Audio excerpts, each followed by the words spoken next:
Hello मेरे प्यारे बच्चों, मैं पुनः रमेश कुमार, कक्षा 8, विषय हिंदी, अध्याय 2 काकी। तो आज मैं पुनः ऑनलाइन क्लास में आप लोग का स्वागत करता हूं।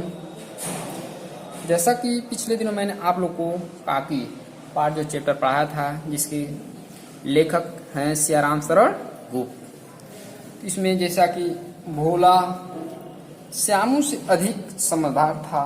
उसने कहा, बात तो बहुत अच्छी सोची, परंतु एक कठिनाई यह है, डोर पतली है। जैसा कि भोला और श्यामू जो दो बालक थे जो आपस में बात कर रहे थे, तो उसमें से जो श्यामू था वह भोला से अधिक समझदार था। वह बताया कि बात तो तुम जो सोचे वो बहुत अच्छी है, लेकिन यह जो डोर है वह बहुत पतली है, इसे पकड़कर काकी उतर नहीं सकती। जो इस डोर को पकड़कर क्या हो सकता है, काकी नीचे नहीं आ सकती।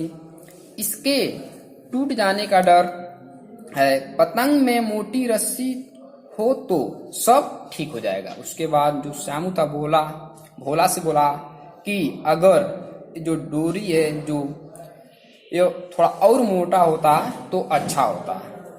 श्यामू गंभीर हो गया।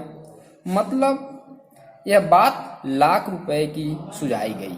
उसके बाद जो श्यामू था वह गंभीर हो गया। वह सोचने लगा यह बात लाख रुपए की लगभग, परंतु कठिनाई यह थी कि मोटी रस्सी कैसे मंगाई जाए। छोटा सा बालक है, वह सोच रहा है बात तो ठीक है, लेकिन रस्सी को कैसे मंगाया जाए।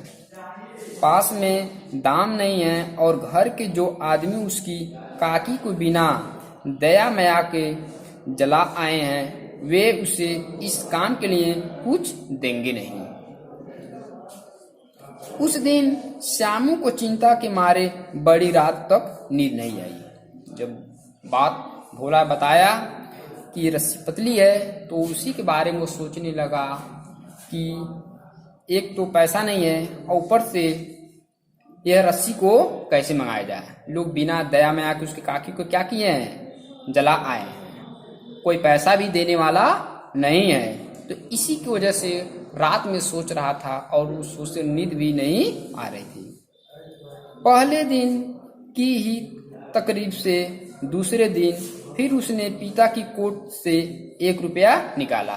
फिर जो ही दूसरा दिन हुआ तो अपने पिता की कोट से 1 रुपये पुनः श्यामू निकाल लिया, ले जाकर भोला को दिया और बोला, देख भोला, किसी को मालूम न होने पाया।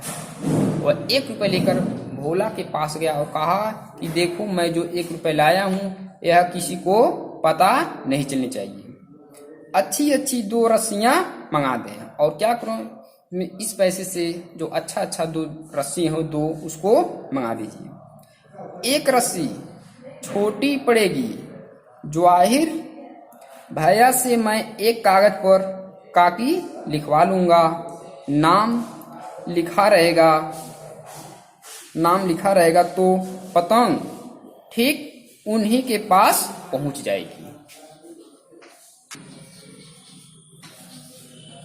2 घंटे बाद प्रफुल्ल मन से श्याम और भोला अंधेरी कोठरी में बैठे हुए पतंग में रस्सी बांध रही थी। उसके बाद 2 घंटे के बाद दोनों बालक भोला और श्यामू एक अंधेरे कमरे में चुपचाप बैठे हुए थे और पतंग में रस्सी बांध रहे थे।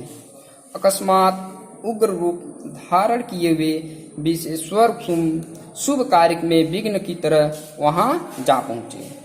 तभी उनके पिता कौन, विश्वेश्वर दास, उस विघ्न काम में उन बालकों के पास जा पहुंचे। भोला और श्यामू को धमकाकर बोले, तुमने हमारे कोट में से 1 रुपये निकाला है। उसके बाद विश्वेश्वर दास ने धमकाकर उन दोनों बालकों से बोले कि मेरे कोट से 1 रुपये तुम लोगों ने निकाला है।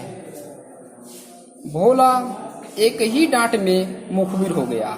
जो बालक था भोला, वह एक ही डांट में मुखबिर हो गया, मतलब बात को बता दिया। भोला बोला, श्यामू भैया ने रस्सी और पतंग मंगाने के लिए निकाला था। उसके बाद बोला कि जो श्यामू है उसी ने पतंग और रस्सी मंगाने के लिए निकाला है।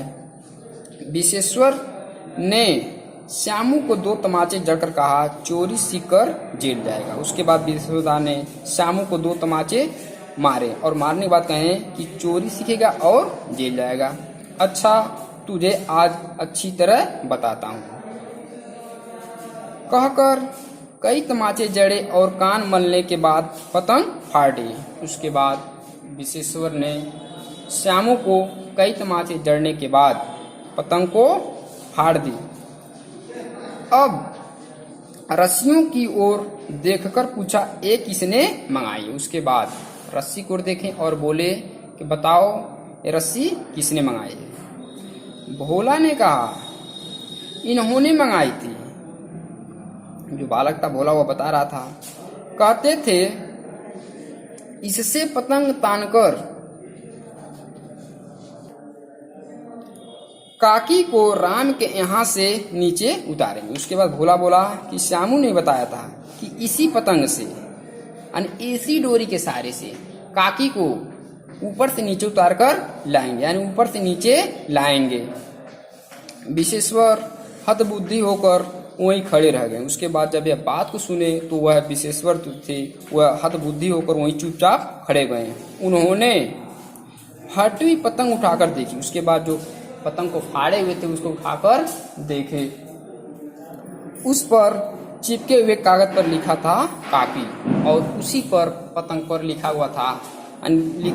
हुआ था काकी। उसके बाद विश्वेश्वर दास हतमुद होकर वहीं चुपचाप खड़े हो गए।